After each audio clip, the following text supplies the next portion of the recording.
Bonjour à tous et bienvenue à mon invité du jour qui est un coach assez exceptionnel qui s'appelle Fabien Bourges. Fabien, merci d'avoir accepté cette invitation et bienvenue à toi sur la troisième interview de la thérapeute du bise.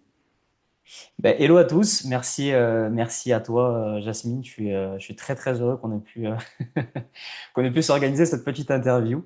Voilà, j'ai hâte de pouvoir partager mon expérience et certains éléments propres à moi et qui je l'espère vont aider un maximum l'audience qui vont nous regarder à travers YouTube. Ouais, ça j'en suis sûre parce que tu as énormément de valeurs à partager. Euh, Merci. Il y a un élément que j'ai pas.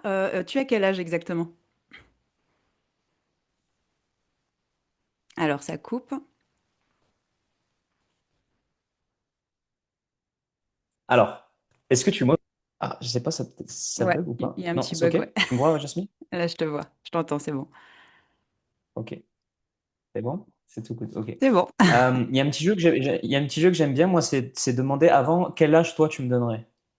Ah, intéressant. Si tu m'autorises de te retourner la question. Ouais, carrément. Alors moi, je dirais ouais, 25, 26, pas plus. Ok, bien joué. J'ai 26 ans, effectivement. Ok, 26 bon, ans. alors Voilà. effectivement, Fabien est un petit jeune dans le coaching game, mais franchement, vous allez Tout à fait. voir énormément de valeur à apporter aujourd'hui. Donc, est-ce que tu peux te présenter déjà en quelques mots? Ouais, bien sûr. Alors, donc je m'appelle Fabien Bourges, donc 26 ans. Je suis coach spécialisé en neurosciences. Alors, qu'est-ce que ça veut dire tout ce truc-là? Parce que c'est très vaste, hein, les neurosciences. Aujourd'hui, en fait, si tu veux, moi, j'ai débuté ma carrière de coach vraiment dans l'accompagnement personnel et professionnel. Et aujourd'hui, je me sers de mes connaissances finalement en neurosciences à des fins business, à des fins marketing. Ça Mhm. m'empêche pas d'intervenir sur le pôle aussi auprès des dirigeants. Tu vois, j'ai accompagné pas mal de dirigeants qui avaient des soucis au niveau de la gestion du stress, au niveau des prises de décision, du besoin de prise de parole en public, de leadership, etc.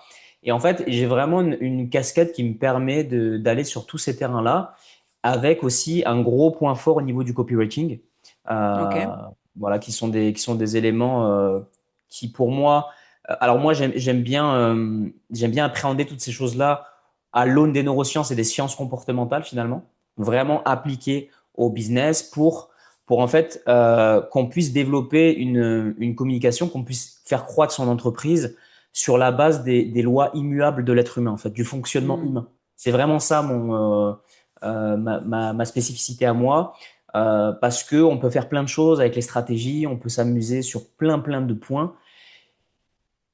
Toujours est-il que il y a des lois qui restent immuables. Comment un cerveau passe à l'achat, comment un cerveau est interpellé, un cerveau comment on va faire en sorte qu'un acheteur sorte la carte bleue chez nous et pas chez un autre. Enfin, tous ces éléments-là, c'est ceux avec lesquels je m'amuse quand j'accompagne mes clients aujourd'hui. Et que j'ai pu m'amuser à travers des business aussi qui faisaient plusieurs millions de chiffre d'affaires à l'année. Donc, je me suis vraiment amusé avec eux à tester et puis à mettre en place aussi toutes ces choses-là. Donc voilà un petit peu pour mon expertise et pour ma profession. Trop cool. Voilà. Tu parles énormément de prendre du plaisir, de t'amuser. Et je Ouais. pense personnellement que c'est la clé. C'est la clé du succès quelque part quand tu es entrepreneur, de vraiment avoir cette notion de prendre du plaisir, de kiffer ce que tu fais. Yes, complètement. Et pour moi, en fait, c'est un élément central. Et puis, c'est dans l'entrepreneuriat et c'est même en général. Parce que l'entrepreneuriat, ça reste un monde qui est ultra exigeant. Mais en fait, moi j'aime bien, tu vois, comparer certaines choses à la vie de tous les jours. Quand on observe Hmm. quand on va dans la savane et qu'on observe les lionnes avec leurs lionceaux, comment elles leur apprennent à survivre à ces lionceaux-là, bah, c'est en jouant. Et c'est C'est vraiment ça. en jouant avec eux qu'ils apprennent quelque part, eux, bah, à se défendre, à développer leur aptitude, à se défendre, leur instinct de survie, etc. Mais c'est amené sous le prisme du jeu et on peut se poser la question, du coup, ben, comment se fait-il que quelque chose d'aussi fondamental que la survie, ça soit amené sur le jeu Et que nous, dans l'entrepreneuriat, on n'est pas cette approche-là, alors que finalement, Mm. ça rejoint un peu la même chose, finalement. À un Complètement, moment donné, totalement. faut développer, faut faire rentrer de l'argent, voilà, faut payer ses factures, il y a toutes ces choses-là qui sont liées à la survie. Et donc, pourquoi ne pas les appréhender pareil sous la sphère du jeu? Mm, mm. C'est très intéressant comme question. Complètement. Ouais, Mais une question justement par rapport à ce que tu viens de dire, qui n'est pas du tout dans les questions prévues, mais qui, qui pour le ouais, coup avec me plaisir. semble assez Avec plaisir. pertinente. Comment est-ce que tu expliques que justement, euh, en tout cas en France, dans le monde de l'entrepreneuriat français, mais je pense que ça peut concerner énormément de pays finalement, pourquoi on a perdu cet aspect du jeu? Bah, c'est une bonne question. Après, je pense qu'en France, déjà, la France, malheureusement, on n'est pas beaucoup aidé au niveau du système entrepreneurial. On n'est pas beaucoup aidé comme ça pourrait l'être, par exemple, dans d'autres pays. Néanmoins, ça doit pas être une fatalité. Je pense qu'on a perdu aussi un petit peu en France ce côté innocent, ce Ouais, côté la nature saine de l'enfant, ouais. du coup, ce côté joueur.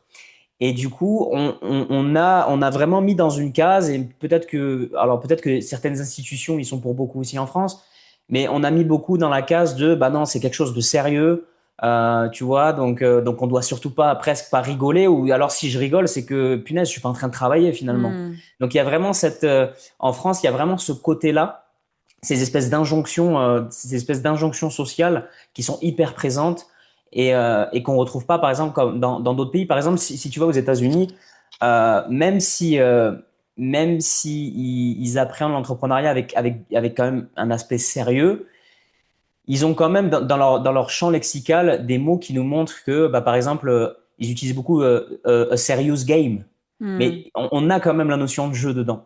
Après, c'est vrai qu'effectivement aujourd'hui, c'est de plus en plus présent. Il y a beaucoup d'hommes qui sont malheureusement, enfin malheureusement, qui ont un côté très machiste dans le côté entrepreneurial. Bah du coup, forcément, ça influe aussi sur on va dire sur l'état d'esprit des masses, parce que je vais voir du contenu à droite, à gauche, je vais côtoyer des personnes qui ont un aspect très guerrier et qui Hmm. sont beaucoup là-dedans dans le dur. C'est ok, je veux dire, c'est bien d'avoir ce côté-là, mais ça doit pas être que ça en fait. La Hmm. réalité, ce n'est pas que celle-ci. Et dans une logique de perdurer dans le temps, on peut pas perdurer dans le temps si on est tout le temps activé en mode samouraï et en mode guerrier. Ça fonctionne pas. Donc je pense que ça, c'est des racines qui sont très lointaines en France, en tout cas, au niveau des Hmm. institutions notamment, Ouais. euh, Le système qui, scolaire, c'est ça. l'éducation, ouais, ouais, Ouais. je ressens tout à fait ce que tu dis. Est-ce que tu peux nous dire quel a été ton, justement, enfin, les Américains aiment bien dire le haha moment, quel a été ton déclic qui t'a amené justement à te lancer dans l'entrepreneuriat? Euh, Mon déclic, alors c'est un peu particulier, enfin c'est un peu particulier, peut-être pas finalement. Euh, Moi, il faut savoir que moi, à 18 ans, je suis tombé amoureux d'une femme. Je me suis mis avec une femme qui avait 8 ans de plus que moi et un enfant. Donc, déjà, Ouais. je suis parti à 18 ans, ça a inquiété beaucoup de monde parce que moi, il faut savoir qu'à la base, je suis quelqu'un de très introverti, enfin, de quelqu'un qui aime bien être dans sa grotte. Et donc, ça a été pour moi un changement brutal. J'ai vécu énormément de belles choses, des choses un peu plus complexes. Et à la suite de cette relation-là, en fait, bah déjà, ça m'a fait prendre conscience des capacités que j'avais au niveau de responsabilité que je pouvais Ouais. prendre à charge. Donc j'ai eu vraiment un réveil par rapport à ça. Et puis j'ai aussi un côté un petit peu que j'ai toujours eu, je pense, un côté un peu rebelle. C'est-à-dire que j'ai beaucoup de mal avec les codes sociaux qui n'ont aucun sens. Ouais. Vraiment suivre des choses pour les suivre parce qu'on a dit qu'il fallait les suivre. J'ai beaucoup de mal avec ça. Donc j'ai toujours eu ce côté un peu rebelle de base qui, je pense, m'a un petit peu préparé indirectement au monde entrepreneurial, puisque le monde entrepreneurial, c'est vraiment voilà construire aussi, mettre sa patte pour de vrai au monde avec ses règles à soi et amener un morceau de sa vision quelque part au monde. Donc je dirais que le aha moment, c'est vraiment cette rupture amoureuse que j'ai eue qui a été très douloureuse pour moi et en même temps très salvatrice parce que à ce moment-là, je me suis dit, ok, j'ai compris que dans cette notion de responsabilité, dans cette notion de me donner la liberté de faire des choses, ça passait par l'entrepreneuriat. Et en parallèle, du coup, j'avais un travail où je travaillais moi dans les bungalows, les Algeco, je faisais la plomberie, l'électricité, etc. Et ça faisait aucun sens pour moi. Ça faisait plus aucun sens pour moi. Moi qui ai toujours été passionné par les sciences comportementales, toujours été là-dedans et qui indirectement commençait déjà à aider des personnes qui avaient besoin de moi, mais j'avais pas encore cette conscience-là. Donc ouais, je pense qu'il y a tous ces facteurs-là qui ont fait qu'à un moment donné, je me suis dit, bon, on y va, il faut y aller. Et puis de toute façon, je préfère, comme certains diraient, c'est au bout d'un moment, faut choisir son dur. C'est soit je choisis le dur de rester là où je suis, dans ce que je connais certes, mais qui est douloureux, ou soit je choisis un dur qui est de l'incertain, de l'ordre de l'incertain, mais qui pour autant va me créer une belle aventure, une belle histoire, avec toujours cette posture, selon moi, qui est importante quand on est entrepreneur, qui est un petit peu le, le, le, le mindset, l'état d'esprit du voyageur, en fait. Comme Hmm. quoi, finalement, je fais des choses, mais rien ne m'appartient. Ouais, Ça enlève beaucoup de pression d'enjeu quand on se dit complètement, ça. c'est Et, clair. et en même temps, je trouve que dans la vie, c'est très vrai d'aborder la vie comme un voyageur. Et je crois que c'est Marc Aurèle qui disait ça un petit peu, qui disait que qu'est-ce que je crains de perdre quand rien n'est à moi. Et je pense que cette idée-là, qui est très profonde à mon sens, elle est très salvatrice aussi, Hmm. euh, de manière générale et pour les entrepreneurs aussi, je pense. Ouais, c'est clair. Mais Ouais. je suis d'accord sur cette philosophie. Et effectivement, on peut la transposer à la vie en général, pas Bien uniquement, sûr. encore une fois, au monde de l'entrepreneuriat. Comme tu dis, ça enlève énormément de pression. Euh, J'imagine que ce parcours, évidemment, n'a pas toujours été linéaire, ascensionnel. Donc, Non? quel a été ton moment le plus difficile? Alors ça, c'est une question qui est difficile en soi parce que j'ai eu beaucoup de moments difficiles. Trouver Ouais. le moment le plus difficile, ça reste un challenge. Euh, je pense que quand même, les choses les plus difficiles, ça reste les débuts. Les débuts où il y a la conviction que j'ai vraiment quelque chose à proposer. Et en même temps, il y a une forme de pression familiale quand on sort des codes. Parce que moi, je suis issu d'une famille qui a jamais été vraiment, à part mon père, mais c'est, euh, c'est quand même quelque chose d'exceptionnel. Mais sinon, tout le reste, moi, ils ont jamais été dans l'entrepreneuriat. Du Hmm. coup, c'était vraiment un parcours scolaire classique. J'ai une mère qui est institutrice, j'ai une sœur aussi qui est institutrice. Donc voilà, ils ont vraiment un cursus assez cadré. Et moi, j'étais un petit peu le vilain petit canard, celui qui va à droite et puis qui va à gauche, et puis on n'arrive pas trop à l'appréhender en fait. C'est un petit peu un électron Hmm. libre. Et ce qui a été dur pour moi, je pense que c'est ça, c'est vraiment le regard familial, la pression indirecte et le fait de faire des choses, voilà, que ça marche pas encore, mais qu'en Hmm. même temps, on doit soutenir cette pression, la pression du je te l'avais dit, du bah tu vois, du ceci, Bien sûr. cela, Hmm. et garder sa conviction à l'intérieur de ça, dans sa croissance et garder en fait son espoir en fait. Garder l'espoir, continuer à croire en son projet, continuer à mener ses petits combats et toutes ces choses-là. Donc, je pense que ouais, les moments les plus difficiles propres à l'entrepreneuriat, ça serait surtout cela au début, ouais, je pense. Ouais. Ça a duré combien de temps? Ça a bien duré 4 ans, hein. D'accord. Waouh. Ouais, donc Ouais, ouais. t'es la preuve par excellence que quand on croit vraiment en son projet, quand on apprend de ses erreurs, il faut s'accrocher. Ouais, C'est long, c'est long. ouais, ouais. Et puis, tu vois, encore une fois, c'est vrai que là, ta question était intéressante parce que c'était le pire moment dans l'entrepreneuriat.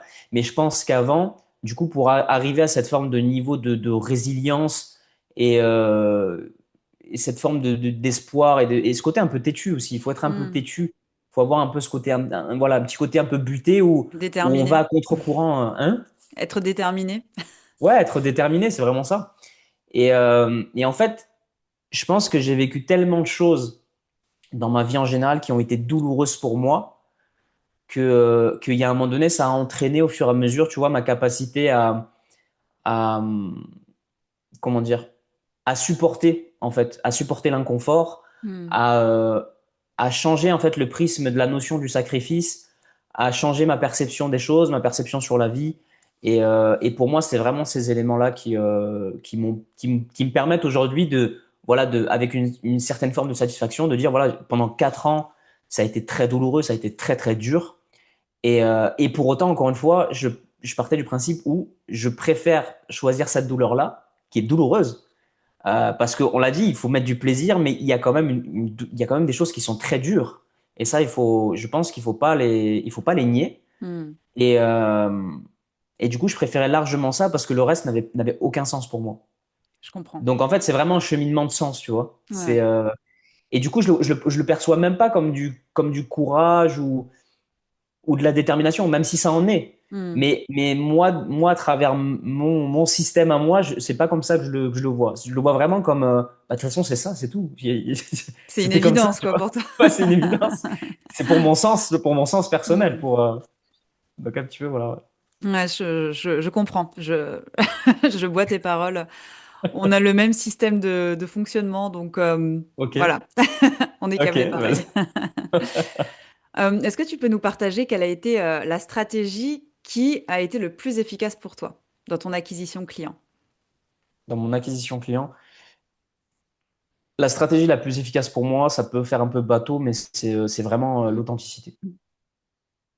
Qui d'ailleurs, je ne Yes. considère pas vraiment ça comme une stratégie parce que pour moi, c'est beaucoup plus profond que ça. Mais, euh, mais je pense que c'est vraiment ça. La stratégie, c'est d'abord se comprendre, apprendre à se connaître Hmm. pour pouvoir ensuite placer des choses cohérentes par rapport à soi. Par exemple, moi, voilà, je pense, toujours des prédominances sur l'écriture. Donc, le copywriting, c'est devenu une évidence aussi pour moi.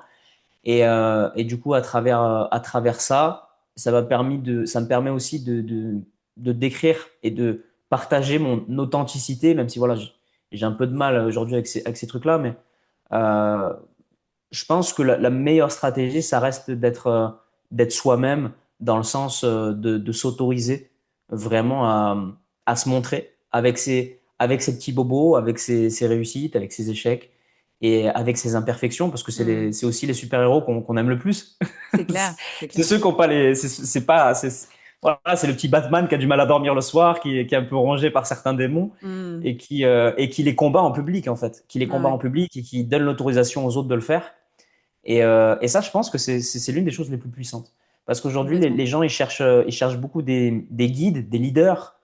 Mais mes guides leaders, c'est pas un truc market, quoi. C'est vraiment, c'est un vrai cheminement. C'est un vrai cheminement personnel et profond qui est un combat de tous les jours, en fait, contre ces petits démons, contre ces petites zones d'ombre, contre ces petites tristesses et ces petits désespoirs.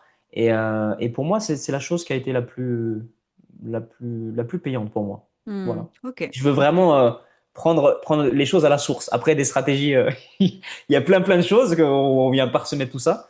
Mais je pense que le cœur même, c'est c'est cette confiance, c'est cette transparence et c'est cette humilité, en fait. Hmm.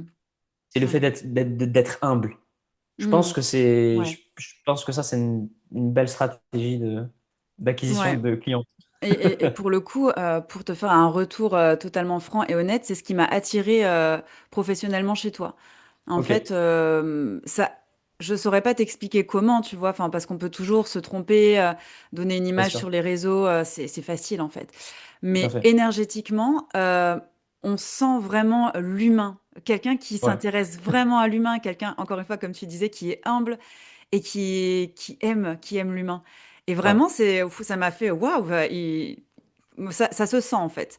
Donc, pour le coup, effectivement, stratégie payante de ce que je peux Bah, écou- ressentir. Et bah, je écoute, pense que c'est merci. rare. C'est pas, ça doit pas courir les rues. Ouais, bah, déjà, je te remercie, Jasmine, pour ce retour-là. Il me touche, ça me touche beaucoup.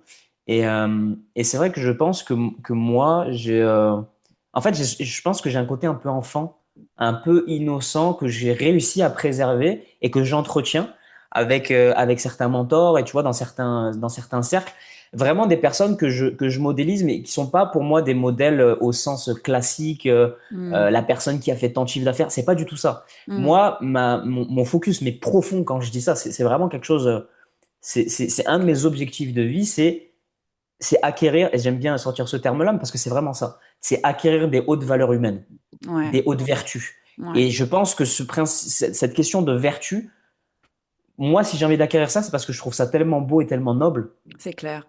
Un humain qui a de belles vertus et vraiment un humain. On a tous vu des personnes qui ont des vertus exceptionnelles et qui viennent toucher quelque chose de profond chez nous sans pouvoir le décrire, juste en les observant parfois. Et moi, j'ai la chance de côtoyer de nombreuses personnes comme celle-ci auxquelles je m'expose pour pouvoir profiter de cette science, en fait. C'est une science et c'est une science qui, pour moi, ne se transmet que de cœur à cœur.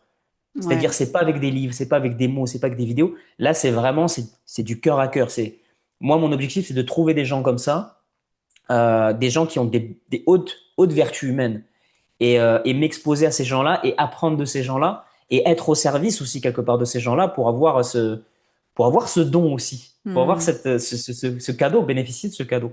Et donc je pense que ça, en tout cas, moi, encore une fois, je pense que ça résume ma stratégie d'acquisition ouais, qui est finalement que mon focus, c'est pas forcément la stratégie d'acquisition, mais c'est je veux être humain, quoi. hmm, Je veux être humain parce que, comme tu l'as dit, et j'aime l'humain. Et j'aime me poser dans des cafés, tu vois, dans ma petite ville, dans un café, et puis discuter avec des personnes âgées, discuter avec des personnes un peu venant de partout. Et vraiment parce que pour nourrir ma curiosité, pour nourrir mon apprentissage, et parce que je trouve ça tellement beau, en fait. c'est clair. euh, je parlais à un ami, je disais, mais je sais pas si c'est moi, mais j'ai l'impression quand même, notre vie, elle est exceptionnelle parce que on a la chance, et ça, j'ai toujours eu ce truc-là depuis petit, c'est très rigolo. Et j'ai toujours considéré avoir de la chance de vivre dans le même monde que des personnes plus âgées que moi. Ouais, Parce que je me dis, c'est génial. Je me dis quand même, on a des sauts temporels, en fait. On a des portails temporels d'une personne qui a vécu tellement de choses et auprès de qui on peut apprendre et on peut s'exposer, on peut partager avec elle. Et en même temps, avec notre regard à nous ou des personnes qui sont plus jeunes. Et je trouve que ça, c'est tellement exceptionnel dans la vie que j'ai juste envie de nourrir ça, quoi. Je trouve ça incroyable. Et ouais, souvent, c'est merveilleux. mes clients viennent comme ça, effectivement. C'est, je Hmm, parle avec eux et je demande rien. Au contraire, je fais de l'anti-vente complet. C'est-à-dire que ouais, je ne suis pas là pour vous vendre un truc, pas du tout. Moi, je veux juste comprendre parce que enfin, je comprends votre monde. Je veux comprendre vous, votre vie, votre façon de voir les choses parce que ça me nourrit, quoi. Ça me nourrit hmm. vraiment. Ouais, ouais, c'est exceptionnel, c'est très beau. Dans 5 ans, tu nous autoriseras à t'appeler Sensei. Ah non, non, quand même pas. Je veux pas de cette appellation. Non, non. Est-ce qu'aujourd'hui, tu gagnes ta vie avec ton business? Alors, je gagne ma vie avec mon business. Après, j'ai quelques rentrées d'argent aussi à droite à gauche. Mais ouais, avec mon business, Ok, ouais, ok, ok. c'est ma vie. Est-ce que tu pourrais partager un conseil à tous les entrepreneurs aujourd'hui, alors soit qui se lancent, soit qui n'en peuvent plus parce que c'est dur pour eux, et voilà, un conseil générique, mais qui ferait du bien à tout le monde. Yes. Euh,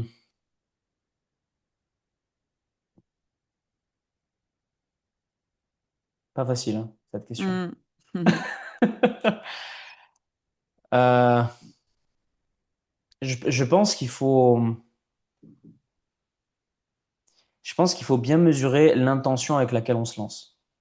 C'est-à-dire se mettre au clair avec son intention profonde. Ouais, Est-ce que je me lance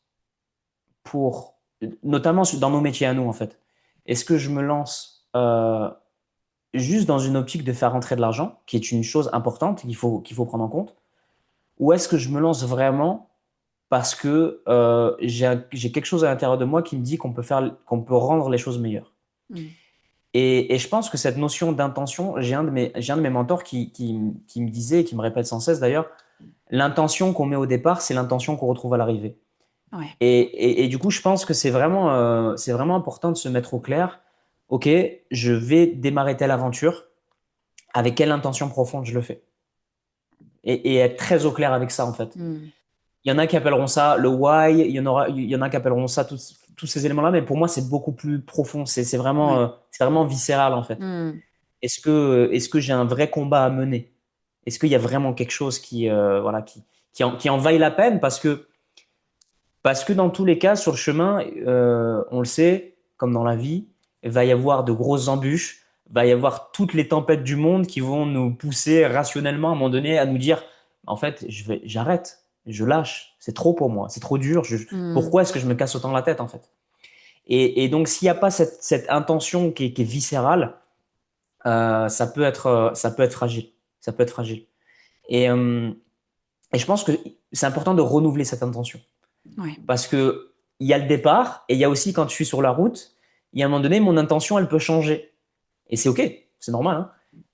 Mais je pense que le fait de renouveler cette intention, c'est-à-dire de se re-questionner en permanence sur mon intention, ça me permet aussi de m'aider à prendre une trajectoire qui est peut-être la plus écologique pour moi, Ouais. ou en tout cas qui fait le plus sens pour moi. Hmm. Euh, donc il y aurait ça, et puis le gros truc voilà, qui pour moi fait écho, ça rejoint ce que je disais, c'est-à-dire c'est dur, dans tous les cas c'est dur, mais j'ai la liberté de choisir mes contraintes. C'est-à-dire que j'ai la liberté de choisir mon dur. Quel dur je choisis? Est-ce que je choisis le dur de rester là où je suis et d'entretenir cette boucle que j'ai toujours entretenue? Et c'est OK. Je veux dire, il n'y a pas de jugement. Mais il faut juste être au clair encore une fois avec ça. Il faut éviter de se mentir à soi-même C'est et clair. être très honnête avec soi en se disant, OK, Hmm. oui, c'est très dur de rester là. C'est très dur d'y aller. Mais qu'est-ce que j'ai envie de nourrir à la fin de ma vie? Qu'est-ce que j'ai envie de laisser à la fin de ma vie? Hmm. Alors, ça peut paraître très bateau, hein, j'en ai conscience. Mais pour moi, c'est vraiment les éléments fondamentaux. Moi, j'aime bien réfléchir en schémas mentaux et en choses de base qu'on peut répliquer de partout. Hmm. Euh, J'aime vraiment voir le monde à travers ce prisme-là. Et, euh, et je pense que ce qui donne du sens, surtout dans une aventure entrepreneuriale qui est vraiment un voyage, c'est de se demander, voilà, est-ce que je suis prêt? Est-ce que ça vaut le coup pour moi, pas pour les autres, pour moi, de prendre ce chemin et de se confronter à des choses dures plutôt que de rester dans un dur, mais qui satisfait du coup une majorité. Oui, Et mais qui est pas du tout aligné avec tes valeurs au final, parce que c'est on en ça, revient à ça, quoi. Enfin, le soi, les valeurs, l'alignement, complètement, c'est essentiel en fait quand tu choisis ton dur, comme tu dis, bien sûr. c'est ça qui drive au final. Yes. Euh, est-ce que tu peux tu parlais d'un de tes mentors, est-ce que tu peux nous en citer quelques-uns? Vraiment, tes mentors high level, ceux qui t'ont vraiment permis de shifter. Ouais, bah après mes mentors high level, c'est particulier parce que c'est pas des gens qui sont connus. Oui, pas Euh, forcément connus, mais des personnes ouais, vraiment qui t'ont inspiré et qui t'ont, qui t'ont permis de faire un ouais. vrai shift au niveau de toi, de ton business. Alors moi, l'un de mes mentors actuels, il s'appelle Zakaria. D'accord? C'est un thérapeute, c'est quelqu'un que je vois en présentiel et que je connais depuis des années et et qui nourrit en fait beaucoup ma partie spirituelle. Ok. C'est-à-dire que lui, en fait, il m'éduque vraiment, il me donne une vraie éducation au niveau spirituel. Donc c'est quelqu'un pour qui j'ai un profond respect, j'ai une profonde loyauté parce qu'il m'a apporté tellement de choses dans ma vie. Euh, Et j'ai des autres modèles comme ça où souvent c'est des figures spirituelles en fait plus que des figures business. Ouais. Euh, mais parce que pour moi c'est pas antinomique. Totalement pas. Et j'aime bien aller chercher ces choses-là en Mm. profondeur. J'ai une autre personne qui s'appelait parce que maintenant elle est décédée, mais qui s'appelait Abdesalam Yassine et qui était un homme incroyable d'une lumière et d'un courage exceptionnel. Mm. Euh, En fait, pour te dire, c'est l'un des rares hommes à avoir tenu tête au roi du Maroc, Ouais.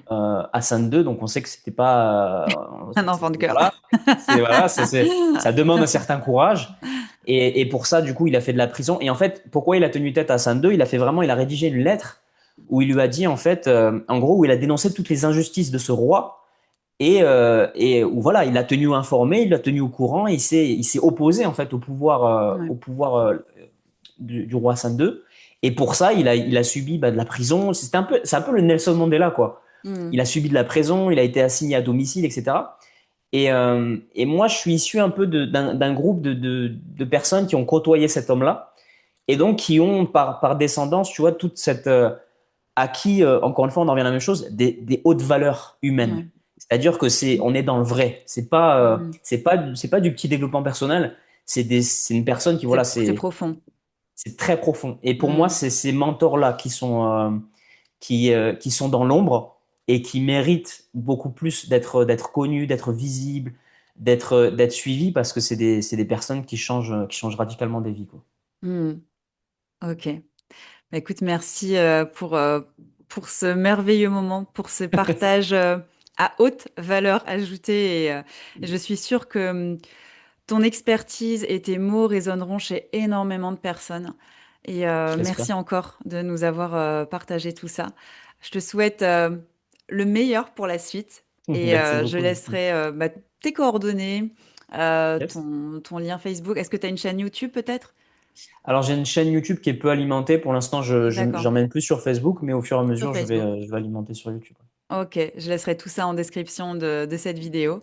Merci Ça encore à toi, marche. Fabien, et je te Merci à souhaite toi. encore une fois le meilleur pour la suite. Merci à toi, merci beaucoup, Jasmine, et je te souhaite également le meilleur. Avec Et plaisir. à toutes les personnes qui vont regarder cette vidéo également.